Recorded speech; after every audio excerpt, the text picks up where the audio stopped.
There are wide receivers I just keep finding myself drafting over and over again, and it doesn't seem like they're getting any buzz in the fantasy community. These are 6 must-have wide receivers that I kind of feel like are just my secret. Now, if you're thinking, how can you be drafting? Well, then you need to check out Underdog Fantasy. Underdog Fantasy has best ball drafts going full swing right now, all the way up until the season. They have drafts ranging from $4 to $500 with prize pools ranging from $100,000 to $15 million. That's right, $15 million in their flagship Best Ball Mania 5. If you haven't tried Underdog Fantasy yet, this is the time to do it. Just make sure when you sign up, you use our promo code ENDGAME and take advantage of this special offer. They're going to give you a special pick plus up to $250 in bonus cash. Go to UnderdogFantasy.com, sign up using promo code ENDGAME, start drafting right now, and take advantage of this special offer. Starting with Terry McLaurin, who I will admit has probably been kind of underwhelming for fantasy the last few years, or maybe really ever since his rookie year. He did have a nice year too, but really has just kind of been good, not great in fantasy. But I really think that's going to change this year. I think we're going to see the best of Terry McLaurin that we have ever seen. Despite feeling like it's been underwhelming for him, he's still had over 1,000 yards every year of his career except for his rookie year. He's had over 130 targets in 3 of the last 4 years. And last year he had 848 unrealized air yards, which was the 9th highest among all wide receivers. If you don't know what unrealized air yards are, that's the amount of yards a ball traveled in the air to the wide receiver when he didn't catch it. That was 800 plus yards left on the table for Terry McLaurin last year. And unlike previous years where he had to play with terrible quarterbacks like Carson Wentz, Taylor Heineke, Sam Howell, this year he gets Jayden Daniels. And you might be saying, well, I'm a little nervous about Jayden Daniels. He's a rookie, and that's fair. But one thing Jayden Daniels specializes in and specialized in college is deep ball accuracy. He's a fantastic deep ball passer, and I just mentioned 848 unrealized air yards. If Terry McLaurin can get 200 of those yards, 300 of those yards, half of those yards, imagine what kind of season he's going to have. Not to mention, last year the Commanders ranked 17th in passing yards per game and 24th in offensive points per game. You got to think both those numbers are going to go up with Jayden Daniels. All signs are pointing to Terry McLaurin having a huge year this year, and he's still technically in his prime at 28 years old, so you don't have to worry about him being 30 plus and potentially being dust. He's an elite wide receiver. He's still in his prime. He finally has a quarterback that can throw the deep ball, take advantage of that. I really, really think we see Terry McLaurin have his best season yet as a pro, and he's a guy you can draft outside the top 50 players, and I hardly hear anybody pumping up Terry McLaurin. And another wide receiver just getting no buzz right now is Chris Godwin, but I think he's going to have a big bounce back year. If you look at his prior 3 years, he averaged 17 points per game, 15 points per game, and then a disappointing 12 points per game last year. So you got to wonder what changed here. Well, the obvious answer would be Baker Mayfield. Like, you could just say, hey, Baker Mayfield only had eyes for Mike Evans. But when you look a little deeper, that isn't really true.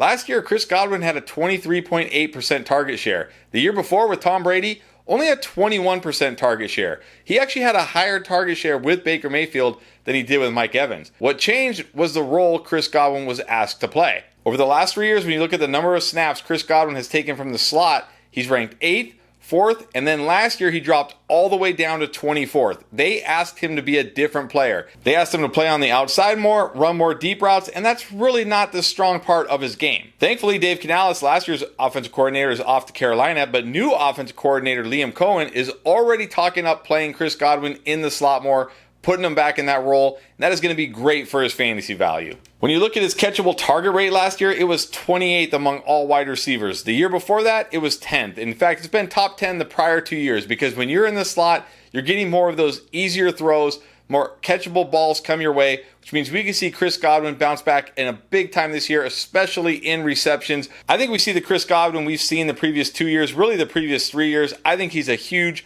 bounce back candidate this year, and he's completely being slept on. Nobody talking about Chris Godwin. You can get him outside the top 60 picks in your draft. Chris Godwin is there, and he's going to be like your wide receiver 3, wide receiver 4. You have to take him. He's a must-have wide receiver. As is a rookie wide receiver. No, not Marvin Harrison, not Malik Neighbors, not Rome Odunze. It's Ladd McConkey of the Los Angeles Chargers. I loved this landing spot for Ladd McConkey. He fits that Keenan Allen role perfectly. In fact, let me rephrase that. He fits that Keenan Allen role with some extra pop because he gives you that vertical game that Keenan Allen did not have, or at least didn't have later on in his career. Ladd McConkey was one of the best vertical deep threat wide receivers in college, but he could also run those intermediate routes like Keenan Allen did. He's not just a slot wide receiver. I see a lot of people pigeonholing him into just a slot role. He's not. He's more of a flanker role. Quentin Johnston, more than likely going to be the X wide receiver. Not worried about him at all. Still a long way he needs to go in development to where he can actually be a guy that gets consistent targets. Ladd McConkey's going to fill that flanker role. He's going to play in the slot. He's going to play off the line of scrimmage. He's not going to face a lot of press coverage, but he's got that vertical aspect that Keenan Allen didn't. So not only can he get you a ton of targets and a ton of catches, he can get you some big plays as well. And we often talk about Matt Harmon on this show and the work he does over at Reception Perception. We're big fans of his work. He gets a lot of things right. He identifies a lot of these wide receivers who maybe don't put up huge numbers, but when you look at them as wide receivers, they're studs and they eventually become studs or show what they can actually do. He compares Ladd McConkey to Tyler Lockett. Tyler Lockett was an absolute monster for many seasons playing that flanker role with Russell Wilson. I think Ladd McConkey can do that this year in that flanker role with Justin Herbert. Now, I almost didn't put Diontae Johnson on here. I mean, I know we've been hyping him up all off season. I haven't heard a lot of other people hyping him up, but look, Diontae Johnson is a screaming value right now in drafts. He's got an ADP of 80 on Underdog Fantasy, and I don't understand this at all. Adam Thielen had 100 catches and 1,000 yards last year. Adam Thielen, why? Because there was nobody else here to throw the ball to. Well, guess what? There's still nobody else here to throw the ball to. I know there's people who are going to drop in the comments and be like, Xavier Leggett is a number one wide receiver in the NFL. Well, I got some bad news for you. I think he profiles more like Quentin Johnston, a guy who's going to need to develop. Sure, maybe he could become that guy, but it's probably not going to be year one.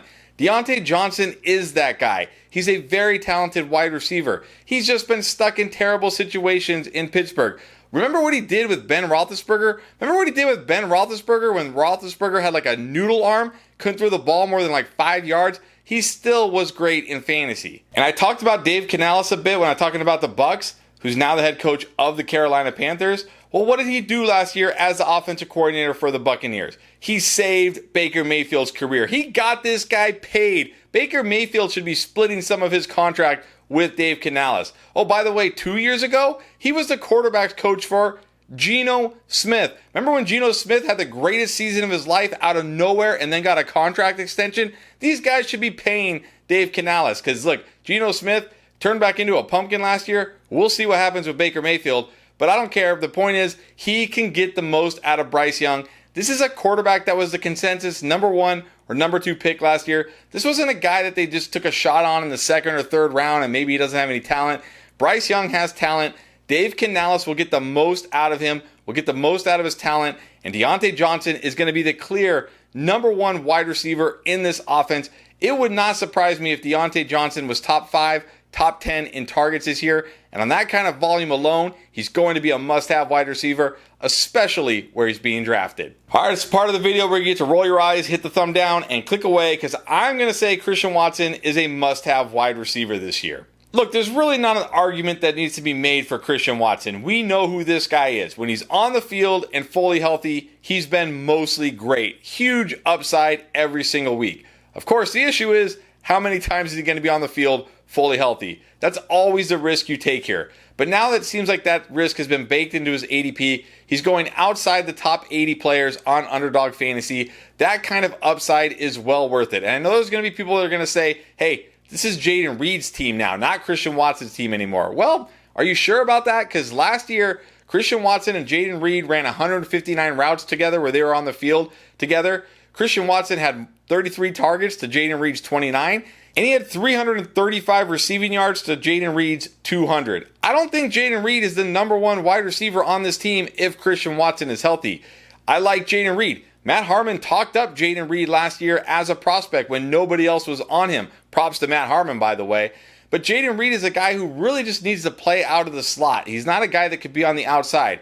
Christian Watson is a true alpha wide receiver. He just needs to stay healthy. Of course, that is the gamble here. You're gambling on him staying healthy, but now the risk is a pick outside the top 80. If it doesn't work out, if he doesn't stay healthy, oh well, you move on. But if he does, he's absolutely going to be a must-have wide receiver, and nobody seems to be talking about him. And now let's go much deeper. I have not heard anybody talking about Rashid Shaheed. Now, I talked about Rashid Shaheed a bit last year as a sleeper, and he was okay. He had a few nice games. He was decent, but not a guy you really needed to have in fantasy. But this year, he might actually be. You know I'm all about Chris Olave. I love Chris Olave. I think he's a stud. I think he's going to be great.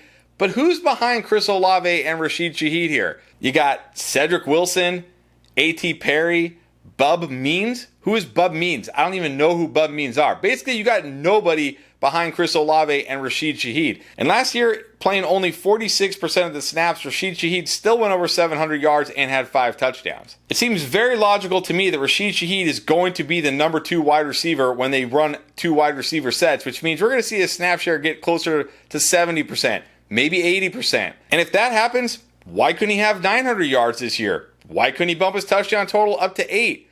Catch 70, 80 passes. If he does that for a guy you're drafting outside the top 100 picks, no, he's not going to be Nico Collins. He's not going to be like a complete league winner or anything like that. But he's going to give your team such a massive edge that you are going to feel like he was a must-have. And right now, he's a total secret in fantasy football. So those are 6 wide receivers I think are must-haves that I'm secretly drafting that I haven't heard many other people talking about. But if you want to see the cheapest RB1s you can get in fantasy right now, you need to check out this video right here.